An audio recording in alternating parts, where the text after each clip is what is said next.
Ini ada seorang, ini kisah ini ceritanya populer nih tentang eh, seorang bapak-bapak ya ada keluarga punya anak dua anak baik sekali akhlaknya tuh. Soleh ini anaknya tuh, pinter, akhlaknya baik, hafal Quran. Kata kata orang tuh, ini pasti ibu bapaknya katanya yang akhlaknya bagus. Ternyata tidak, Pak. Ternyata syariatnya ini buah dari kesabaran suaminya terhadap akhlak istrinya yang kurang baik. Beneran, Pak. Jadi suami ini dititipi istri yang aduh kata-katanya tuh nyelekit. Komen-komennya tuh nyugak. Pertanyaannya nyepet. Jawabannya nuncleb. Komentar-komentarnya ngebabak belurin. Nyaris katanya, tapi suami ini luar biasa sabar. Karena merasa, ya ini takdir yang Allah berikan kepada saya. Hanya Allah yang bisa ngebulak-balik hati. Tidak ada yang kebetulan, tidak ada yang sia-sia. Setiap keluarga ada episode masing-masing. Episode bagian saya, kata beliau, ini. Allah melihat. Dan benar-benar disikapi dengan akhlak yang sabar, tenang. Hasilnya anak-anaknya luar biasa. Kalau tidak salah dalam kisah ini anak-anaknya jadi ulama. Ya tidak, saya tidak nyukurin si emaknya kayak gitu ya. Tapi bagi bapak yang istrinya tidak seganas itu, ya syukurilah. Oh ini kisah nyata yang saya ceritakan, ulama yang berceritanya juga orang yang amanah. Saya juga mengenal seseorang yang ujiannya tuh datang dari istrinya. Tapi beliau sabar, sabar. Karena Allah melihat semua dan ini yakinlah. Ini ladang takarub saya kepada Allah dan Allah lah yang kuasa merubahnya. Ada yang orang tuanya, bapaknya suka gapleh judi Pak, di rumah. Anak nggak bisa nasehatin. Tapi anak ini, bapaknya di ruang tengah gapleh sampai malam. Anak ini di kamar baca surat Al-Baqarah terus. Ya Allah, saya tidak bisa ngebulak-balik hati siapapun. Tapi dari Rasulmu, bahwa rumah yang dibacakan surat Al-Baqarah, jin tidak masuk, setan lari, sihir tidak mempan. Berhenti tuh di rumah si bapak, gaplehnya. Tuh kan, suudon. Kenapa sih harus disebut pindah ke rumah orang lain? Ha? Kayaknya ada kepuasan gitu kalau gagal teh. Tinggal diam aja. Oh alhamdulillah. Ini berhenti di rumah, berarti di rumah orang lain. Husnuzon. Jadi tadinya mau saya lanjutkan, jadi enggak ada udah.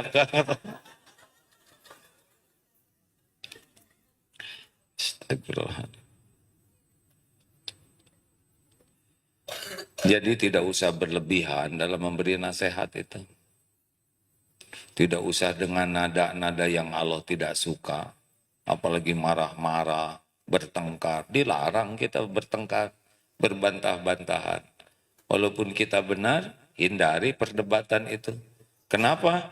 Karena berdebat itu bukan waktunya untuk menyampaikan kebenaran. Sabar aja, diam, tenang. Nanti kalau sudah tenang bicara baik-baik. Karena yang membuat hati berubah adalah Allah.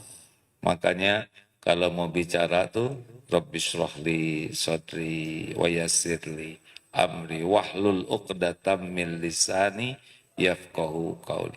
Termasuk ke anak. Anak beda-beda karakternya. Punya anak berapapun beda-beda, ya. Tenang saja, yang menyolehkan anak adalah Allah. Dan tidak harus sama anak ini semuanya. Misalkan yang ke satu hafal Quran, semuanya harus hafal. Syukur kalau bisa begitu. Tapi belum tentu, tidak semua sahabat hafal Quran. Kita ikhtiar, tidak usah diejek. Mungkin yang ketiga ini agak susah ngapalinya, tapi dermawan luar biasa. Lebih dermawan dari kakak-kakaknya. Mungkin dekat dengan Allahnya lewat pintu dermawan. Kalau yang bungsu bagaimana? Dia tidak bisa cepat hafalannya karena memang daya ingatnya lemah. Tapi khidmat ke orang tua. Khidmat ke orang tua. Mungkin itu yang akan mendatangkan. Ya, udah. Nggak usah gimana anak tuh. Harus begini. Shh, tenang. Anak bukan punya kita. Anak bukan ciptaan kita. Anak ciptaan Allah. Milik Allah. Allah yang menanamkan karakter mereka. Bakat masing-masing. Tugas kita adalah bagaimana kita sebagai orang tua disukai Allah. Supaya dititipi anak yang bisa dekat dengan Allah. Ujiannya memang begitu. Nah, jadi tenang ya. Nggak usah jengkel. Jengkel tuh karena kita merasa orang tua harus berubah sesuai dengan keinginan kita dengan waktunya. Enggak, belum tentu. Ya. Halo? Tenang saja. Jadi bawaannya apa? Tobat. Pokoknya gini teman-teman. Setiap ada kepahitan bentuk apapun, ingat Asy-Syura ayat 30. Wa ma asobakum min musibatin fabima kasabat aydikum wa ya'fu an katsir. Musibah apapun yang menimpamu, mulai dari yang kecil-kecil, gelisah, sakit kepala, nggak enak hati, ada celetak-celetuk yang nggak enak, urusan ini, atau kita kena penyakit ini, semuanya itu muaranya adalah dosa. Jadi kalau ibu tidak punya salah terus suami marah-marah, udah istighfar. Emang ngebela lelaki terus istighfar, Bu. Baru juga diajarin. Istighfar, nggak ada salah, nggak ada apa, nggak ada mendung, nggak ada peti, tiba-tiba hujan misalkan. Ya udah. Nggak enak sampai ke rumah udah capek misalkan. Terus ada masalah di rumah, udah nggak usah rewel. Istighfar. Astagfirullah ya Allah. Ini semua terjadi pasti karena dosa saya. Mana dosanya? Banyak dosa kita. Banyak sekali. Dari mulai mau bangun tidur nggak bersyukur. Mau makan ngomel bukannya bersyukur dikasih makanan. Ini makanannya ini terus bosen banget sih. Allah. Padahal Allah yang nyiapin makanan. Semua rezeki dari Allah. Udah gitu nggak berterima kasih. Hei bibi, kamu udah makan ini kok tahu tinggal separoh. Padahal dimakan oleh istrinya ya enggak.